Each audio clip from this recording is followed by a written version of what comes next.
Hey, Transformation Charlie here. Hey, it's Carnivore Month. It's day 19, and that's right. You saw it. Carnivore alone is not enough for me.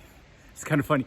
Here I am. I'm redoing my video because my dog was just barking at the neighbors, and I ruined my video, so I have to start over. My channel here is Transforming Yourself, Others, and the World, and I'm doing content about all the stuff necessary to turn our world to a more heavenly place. It starts with you, that starts with the people that you love, and then our influence upon the world. So that's what we're all about. So I say in carnivore alone is not enough for me. That's true. I've said it a couple times. What I figured out in December is I'm a carb addict. I'm a sugar addict. And I have no control. Now what I've done is I figured out why.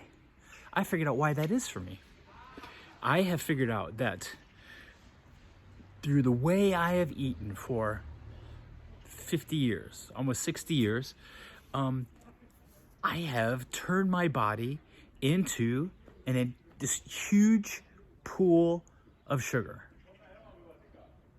All I've done is eat carbohydrates and sugars to the point where my body doesn't know how to burn anything other than sugar and carbohydrates and craves them. Where do the cravings come from? Because my insulin is going up and down, one spike after the next. Every time that my insulin goes down, I get a craving, and then I eat, and then the spike, and then my glucose goes up, and then the insulin reacts to that. It's a vicious circle, and I'm a grown adult now. I can say I'm responsible for it. I just learned it and became a victim of it, but now I'm responsible for my own. Yeah, and I didn't know I was a victim of it. And oh man, there's all kinds of stuff going on about the food industrial complex and how they've propagandized everything so that we're all eating this way. But the standard American food, the American standard diet, the standard German diet is sugar, and more sugar. Breads, here they call muesli, cereal. It's all sugar. And we as a society have turned our bodies into a pool of sugar. Now just back to myself. So I was having these incredible cravings, and I gave into them. I had no ability to defend myself from them.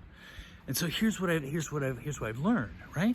So my cells are marinating in this pool of sugar, and I kind of poisoned myself to a certain extent. They're just exhausted, my cells, and they have completely forgotten how to burn fat, which is, as another metaphor, like a fire, right? Sugar, carbohydrates are like dry leaves that we throw onto a fire, man. And those things just flame up right away. But we know they're really warm, but how long do they last? Not very long. So, and so then what you have to do again, you have to throw more on, and you have to throw more on, you have to throw more on. It just doesn't work as a long-term process. But I've lived that 59 years that way. So but then what's the answer? So then the other side of that is fat. And fat are these big old logs that cause these coals, right? These super hot coals that even when there's no actual flame, it's putting out heat like you can't believe. So your body has completely forgotten how to burn these big old logs. And in order to solve this problem, you have to teach it again, how to burn logs. And that's what I'm doing. That's why carnivore in and of itself is not enough.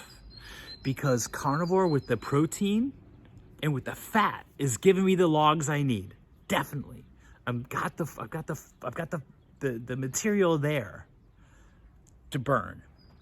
But what I need to do is teach my body to burn it again. So how do we do that? Well, one of the things is you have to eliminate sugar and carbohydrates, at least super low. They'll say super hardcore keto people will say under 20 grams of protein a day. I'm doing my best to do none at this point. There may be some in there, maybe some seasonings, maybe even a little bit, who knows what kind of byproducts are in some of the meats. Yeah, but I know I'm way under 5 grams, way under 5 grams, if at all. So that means my body is getting nothing but these big old mega logs. And it's run all the sugar out of the system, all the glucose is gone, and now I'm forcing it to learn to burn fat, to learn to use the protein, to create what's necessary. So now we come down to the second aspect. Why it's not enough is this: I'm doing intermittent fasting. I don't think it's possible really to beat. I could be wrong. My own personal opinion. I don't know if it's really possible to beat mitochondrial dysfunction, to beat really this kind of let me get to the word in a moment, metabolism dysfunction, if you don't do some element of intermittent fasting, because your body needs to get to a point where the insulin level stays low all the time, constantly, and the glucose, the sugar, stays low all the time, constantly. Basically, fat does not cause an insulin spike and very little of a glucose spike. Protein, also very little. But when we eat, they talk about an eating window. If we have a very short eating window, for me, I'm doing 1 meal a day, but I'm eating until I'm full, really full, and I've worked up to it over time. If I have a really short window, even for somebody as a beginner, call it 6 hours. I get all my food in 6 hours, and my body has 18 hours to deal with what I just put in, to do a little bit of a spike and then come down. What's going to happen is your body's going to learn to burn the fat again. And that's what we need to happen. That's going to heal insulin resistance and hyperinsulinemia. It's a hard word to say, hyperinsulinemia, which is too much insulin. And of course, then, insulin resistance is that the cell can't take in any more insulin. So this is what we need. And this is what I'm doing. So I'm doing 1 meal a day, which basically means I am fasting about 23 hours a day. I have 1 meal and then I go back on. What that's doing is forcing my mitochondria. It's stressing them so that they learn to burn fat again. And they can rest. The other thing I'm doing is I'm fasting. I'm doing a 48-hour fast every week. So after I eat with the family on Sunday afternoon, then I fast on Monday, and I eat with them again on Tuesday afternoon. It may be that it's not 48 hours. It may be that it's only 44 or 45 or something like that. But the point is, I'm giving it an extended period of time for completely to chill out and have to work very hard. Basically, in order to beat insulin resistance, in order to beat this mitochondrial dysfunction,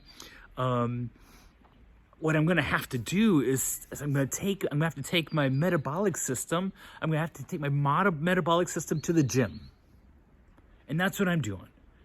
Every day I'm working out. I'm working and I'm stressing my metabolic system. In that, I'm going a long time without eating, and it has to work to burn the fat. And once a week, it has to do that for 44 hours, 45, 46, 48 hours. And what's happening is I can feel it. It's kicked in. Yeah, there's times I'm just so full energy, I don't know what to do with myself. I use these keto strips, and I mean, there's times that it almost looks like I'm not in ketosis, but that's not because I'm not in ketosis, it's because my body is just metabolizing all the fat that it's releasing. It's working so perfectly that I don't have any extra ketones in my urine. It's just amazing how this works. So what's happening? And it's working incredibly awesome. And here we are, day 19 of Carnivore Month, the Carnivore Challenge. And I've never been so convinced.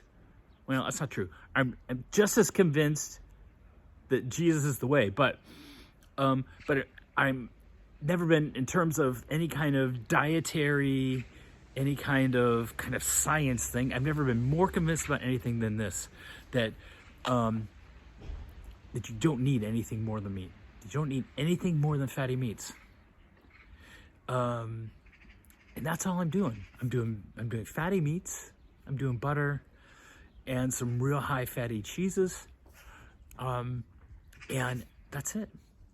And it is stinking amazing. So that's my update for day 19. What I'm doing, intermittent fasting. So hey, if this was interesting to you, then hit the like button. Be really grateful about that. Leave a comment if you have a comment.